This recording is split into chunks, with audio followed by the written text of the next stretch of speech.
Assalamualaikum warahmatullahi wabarakatuh. Perkenalkan, nama saya Putri Lailatul Azmiyah dari Komunikasi dan Penyiaran Islam 5C.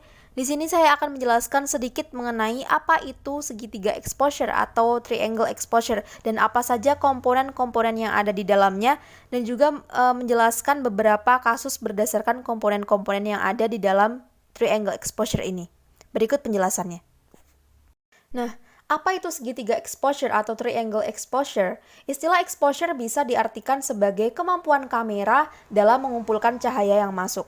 Pengaturan exposure sendiri sangat penting agar foto yang dihasilkan nantinya bisa terlihat lebih indah, jernih, artistik, dan dapat dinikmati. Ada 3 istilah hasil foto berkaitan dengan pengaturan komposisi exposure ini, yaitu yang pertama ada underexposed, artinya jika foto yang dihasilkan itu terlalu gelap. Yang kedua ada exposure cukup, apabila foto yang dihasilkan komposisinya sesuai dan enak untuk dilihat. Yang ketiga ada overexposed, yaitu jika foto yang dihasilkan terlalu terang. Untuk lebih memahami apa itu exposure, kita bisa menggunakan perumpamaan. Exposure diibaratkan sebagai sebuah gelas dan cahaya adalah air yang akan dituangkan ke dalam gelas. Maka, exposure yang tepat adalah pada saat gelas terisi air hingga tepat di bibir gelas. Jika air tidak mencapai bibir gelas, maka gambar underexposed atau terlalu gelap. Dan saat air tumpah karena kepenuhan, maka gambar yang diambil akan overexposed atau terlalu terang. Di dalam dunia fotografi sering dikenal istilah segitiga exposure atau triangle exposure, yaitu gabungan dari 3 komponen, antara lain yang pertama ada shutter speed, yang kedua ada aperture, yang ketiga ada ISO.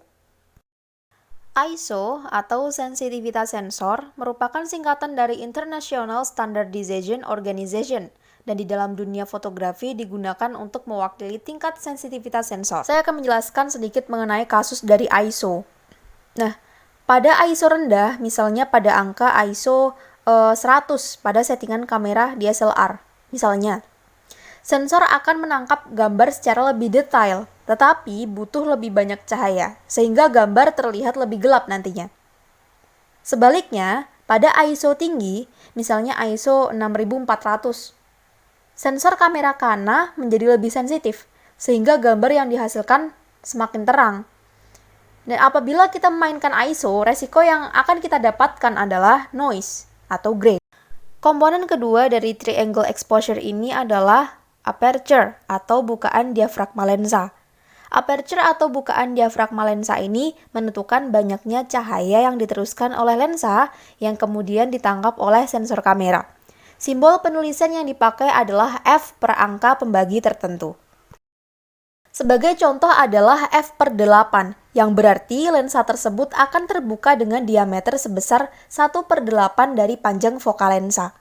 Semakin kecil angka aperture, misalnya F per 2, berarti semakin lebar bukaan lensanya dan foto semakin terang. Sebaliknya, semakin besar angka aperture, misalnya F per 11, berarti semakin sempit bukaan lensanya dan foto menjadi semakin gelap karena cahaya yang masuk semakin sedikit. Dengan kita mengotak-atik aperture ini, resiko yang kita dapatkan adalah DOF atau Deep of Field, yaitu ketajaman gambar. Elemen ketiga dari triangle exposure ini adalah shutter speed atau kecepatan rana. Shutter speed atau dikenal juga dengan exposure time menentukan lamanya sensor kamera dalam menangkap citra dari suatu objek. Penulisan yang sering digunakan adalah 1 per sekian detik. Pada shutter speed dengan settingan cepat, misalnya 1 per 100 detik, jumlah cahaya yang diterima oleh sensor menjadi sedikit, sehingga gambar yang dihasilkan akan lebih gelap. Sedangkan dengan shutter speed yang lambat, misalnya 1 per 25 detik, cahaya yang ditangkap oleh sensor menjadi lebih banyak dan gambar yang dihasilkan juga lebih terang. Efek yang ditimbulkan apabila settingan shutter speed-nya kurang tepat adalah freeze dan motion blur. Pada shutter speed cepat, misalnya 1 per 1000, objek akan terlihat tidak bergerak atau sering disebut dengan istilah efek freezing. Dan sebaliknya, pada shutter speed rendah, semisal 1 per 20, objek akan terlihat kabur atau blur dan berbayang, umumnya disebut dengan istilah motion blur. Sekian penjelasan dari saya, ada kurang lebihnya mohon maaf. Thanks for watching. Wassalamualaikum warahmatullahi wabarakatuh.